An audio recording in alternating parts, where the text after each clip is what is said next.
Yo les gars, aujourd'hui on va voir comment faire pour changer la couleur d'un fond uni dans vos photos. Après notre dernier tutoriel sur l'éditorage que je te laisse d'ailleurs ici si tu ne l'as pas encore regardé, il est question aujourd'hui de voir comment vous pouvez faire pour changer la couleur d'un fond uni. Alors je précise bien un fond uni parce que les fonds multicolores ou les fonds avec une photo outdoor, c'est pas la même chose, c'est pas la même histoire. Donc ici il est bien question d'un fond uni. Yo l'équipe, ici Chris, photographe professionnel, réalisateur. Si tu es nouveau sur cette chaîne, il faut savoir qu'ici on parle de photographie artistique, de photographie fine art. Donc si tu es nouveau, abonne-toi, active la cloche de notification. Et rejoins-nous aussi sur Telegram, je te laisse le lien en description. On a créé un groupe dans lequel on essaie de se tirer tous vers le haut. Donc si ça te dit, rejoins-nous là-bas, je te laisse le lien en description et en premier commentaire. Pour ceux qui veulent travailler au même moment que moi, vous allez retrouver la photo dans le précédent tutoriel qu'on a fait. Je te laisse le lien en description et en fiche ici. Donc, ce qui était là la dernière fois, on se retrouve à ce niveau-ci. On a notre personnage détouré là et on a notre fond qui est ici. Pour changer de fond, généralement, les paramètres que vous devez tenir en compte, il y a d'abord les lumières, ensuite il y a les ombres. La première des choses qu'on va faire, c'est d'essayer d'abord d'observer notre image de base. Donc, si je fais un alt-clic sur notre calque qui est en bas, on va le nommer par exemple original.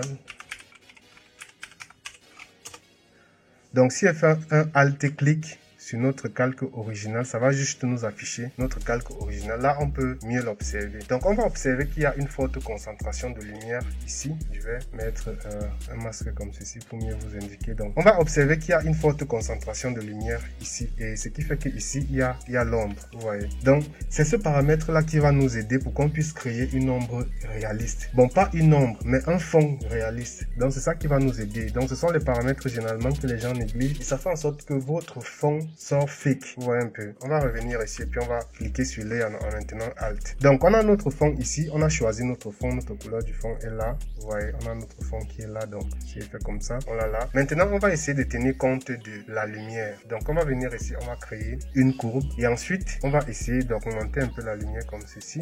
Vous voyez. Et ensuite on va venir ici. On va prendre un outil de sélection. Vous allez venir ici sur les outils de sélection. Vous allez faire un clic droit. Ensuite vous allez prendre l'ellipse.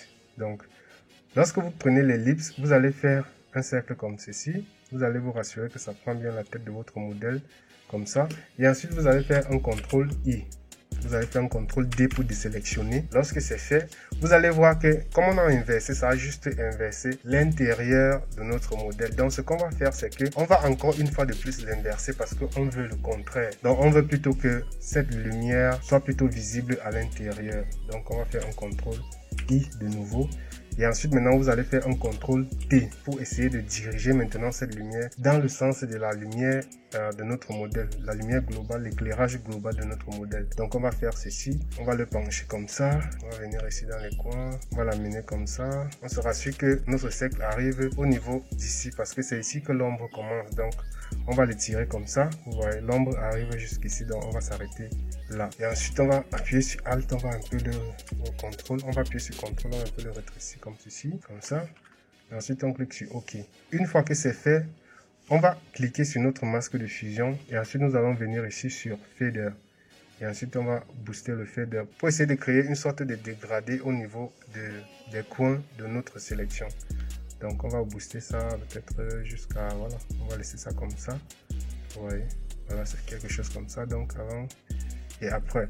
Donc là, maintenant, on a déjà essayé de diriger la lumière sur notre fond, essayer de créer les mêmes conditions de lumière qui sont sur notre modèle, sur notre fond. Maintenant, pour rendre encore un peu plus notre fond réaliste, on va venir ici sur notre fond. On va essayer de le mettre en mode multiply ou produit. Vous voyez. Donc, lorsqu'on le met en mode multiply, vous voyez avant et après. Vous voyez ce que ça fait. Donc, on va un peu essayer d'activer ces calques ici. Donc, si on active les calques de fond, vous voyez, en mode multiply, ça c'est avant et ça c'est après. Vous voyez. Donc, ça lui donne encore un peu plus cet aspect de réalisme parce que lorsqu'on le met en mode multiply, c'est pour lui dire de prendre en compte les points sombres de l'image précédente. Vous voyez. Donc, ça lui donne encore plus cet aspect réaliste là parce qu'il va maintenant prendre en compte la notion d'ombre et de lumière. Donc on va revenir ici, étant donné que c'est un peu sombre, on va encore essayer d'augmenter un peu la lumière comme ça, comme ceci, et puis on va essayer de l'agrandir un peu, comme ça. On va sur OK, on agrandit un peu le fader encore un peu. Voilà. on a quelque chose comme ça.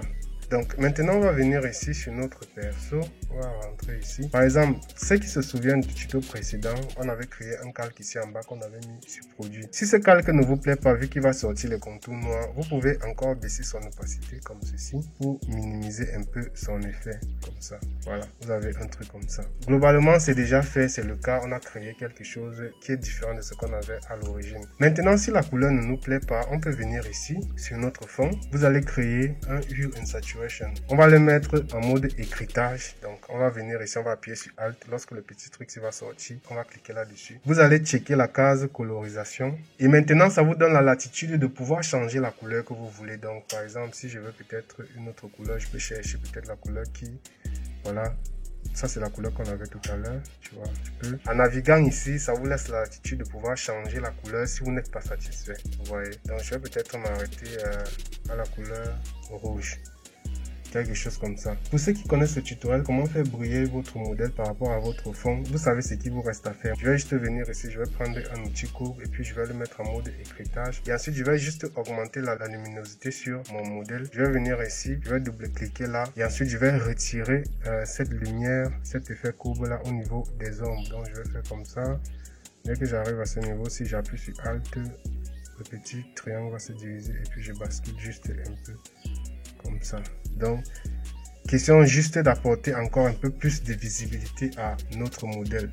Donc, voici en gros ce qu'on avait à faire aujourd'hui. Mais maintenant, à ce stade-ci, vous pouvez toujours décider d'ajouter, c'est pas, la texture pour rendre le fond un peu plus réaliste. Donc, vous allez chercher une texture. Je vais chercher une texture là. Je vais la mettre, je vais me rassurer de la mettre derrière le modèle et derrière notre lumière.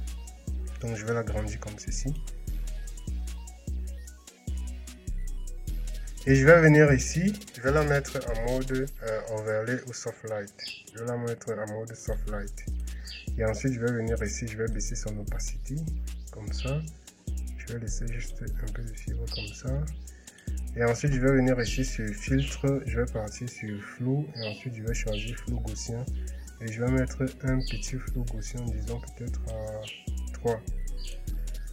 Donc, ça nous donne quelque chose comme ceci. Donc, vous avez un peu de texture là, quoi qu'on va encore baisser un peu l'opacité, voilà.